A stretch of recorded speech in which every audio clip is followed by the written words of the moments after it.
Hello kids, welcome to Lead Online School.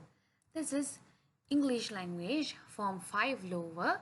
One of the lessons that we have to cover for the first term is a game of polo with a headless goat, which you will find in page number 129 to 133 in your textbook. Let's look at the objectives that we are going to fulfill while learning this text. The first one is to learn the analysis of the text, and then to clearly understand the writing techniques the writer uses, and then to comprehensively understand the writer's use of vocabulary. If you look in the context of the text, we know that the writer is Emma Levine, and we see that she describes an unusual set of phrases that she witnesses, and she chose to travel on a one-year trip around Asia. This resulted in her writing a game of polo with a headless goat, which was then developed into a documentary. Then this text is a travelogue, a non-fiction book describing a foreign country. If you look at the author's purpose, this text is a travelogue, as I told earlier, a non-fiction book describing a foreign country. The writer is aiming to engage both people who are interested in foreign travel and people who are interested in culture and sport with this particular story. And she wants to inform readers about the traditions and culture of the exotic places she is visiting, and also to entertain readers with humorous and surprising stories which sum up the quirky and unexpected events she witnesses. Let's look at the analysis. When we look at the title, we see that title is strange and eye-catching, with the first section as something which we can relate to, a civilized game of polo, and the second portion a barbaric and savage image where she describes about a headless goat. The stark contrast between the two picks up the reader's interest. In paragraph 1, the writer starts with the phrase "we drove off." So this suggests an immediate start to the action. Fast-paced speed is used to reflect the wild and exciting nature of the race throughout this paragraph. And on the other hand, the wacky races creates a sense of adventure and excitement, easy for Western readers to relate to, as this refers to a famous cartoon series where characters raced with crazy cars. And on the other hand, the fact that the writer brings out they love the idea shows the adventurous and wild nature of the participants, and also how they reply to is, "Oh yes, that's no problem," shows the confident tone of the driver. How driver replies to these foreigners shows the confident tone of the driver, again suggesting his exotic nature. The writer starts the paragraph 2. The two lads who had never been interested in this Karachi sport were suddenly fired up with enthusiasm. So this shows the wild, unpredictable and energetic nature of the men. And on the other hand, "we waited for eternity on the brow of the hill." We waited for eternity is an example of hyperbole. And me perched in the boot with the zoom lens pointing out. Nearly 1 hour later, I was beginning to feel rather silly when the only action was a villager on a wobbly bicycle who nearly fell off as he cycled past and gazed around at us. So this wobbly bicycle is strange, unusual, slightly comical scenario. So this re-emphasizes the exotic and quirky nature of Pakistan.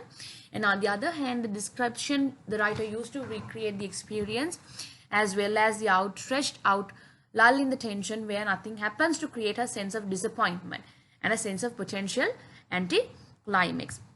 And then she goes into description of several vehicles went past and some donkey carts carrying spectators. "Are they coming?" we called out to them.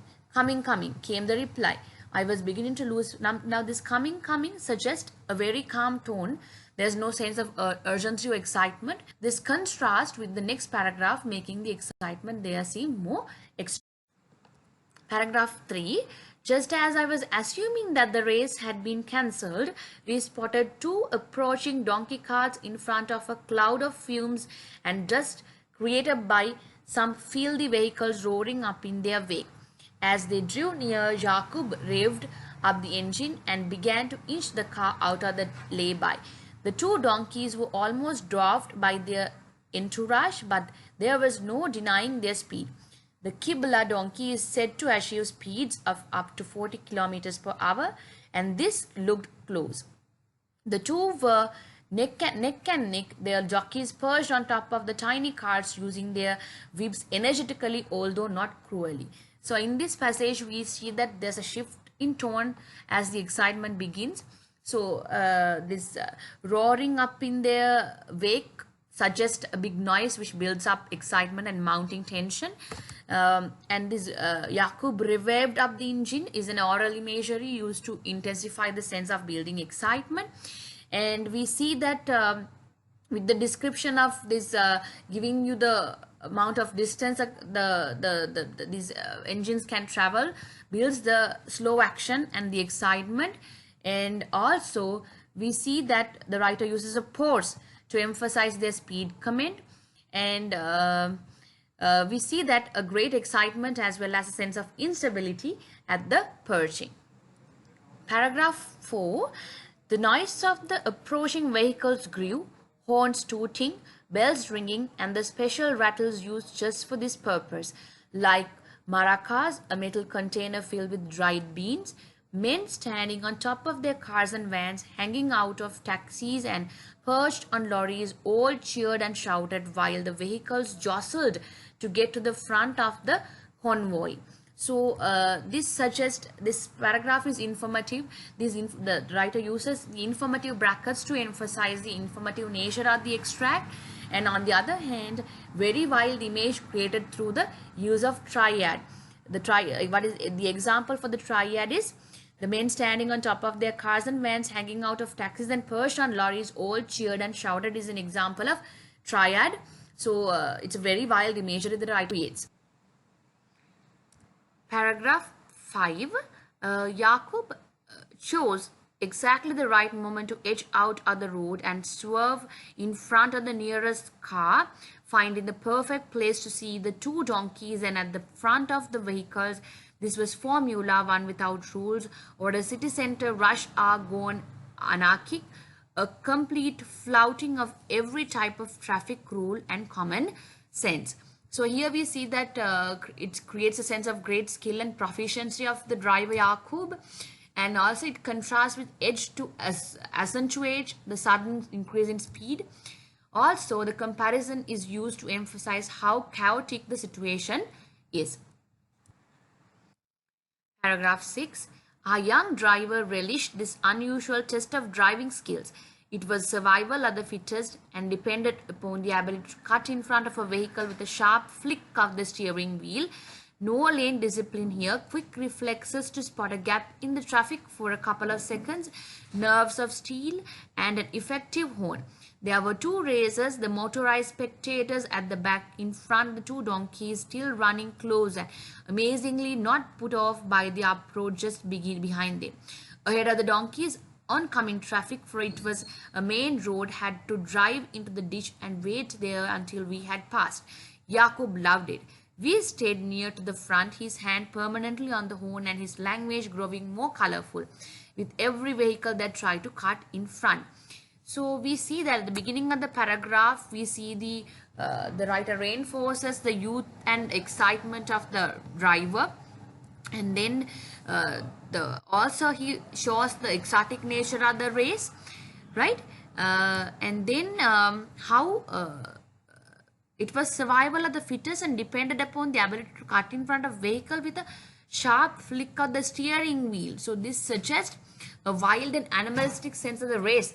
There's a sense that Pakistan is chaotic, anarchic, and adventurous. And on the other hand, the writer uses a metaphor. For an example, nerves of steel is an example of metaphor, which reinforces Yaqub's daring. Then we see that the short, simple sentence, Yaqub loved it, shows simplistic and joyful nature of the driver. And it is, the sentence is used short and there's no doubt about it. And then the writer uses a humorous image where the driver commented on the vehicles who tried to cut in front with colorful language image to evoke in the reader, endearing us to Yaqub and his enthusiastic participation in the event. Paragraph 7. The road straightened and leveled, and everyone picked up speed as we neared the end of the race. But just as they were reaching the finishing line to the hospital gate, there was a near pile-up as the leading donkey swerved, lost his footing, and he and the cart tumbled over. The race was over. So we see that the beginning of the 7th paragraph, the writer uses a triad of action is used to emphasize excitement, and then we see that the tension is increasing in this paragraph, and on the other hand, the but implies that something is wrong and there has been an interruption. Also, this shows the unpredictable and dangerous nature of the race, which creates an impression of great speed. The writer uses a short and definite sentence to end the paragraph, which shows that the race ended suddenly and all the excitement and tension has been lost. Paragraph 8. And then the trouble began. I assumed the winner was the one who completed the race, but it was not seen that way by everyone. Apart from the 2 jockeys and officials who, it turned out, were actually monitoring the race, there were over 100 punters who had all staked money on the race and therefore had strong opinions. Some were claiming that the donkeys had fallen because the other one had been ridden too close to him.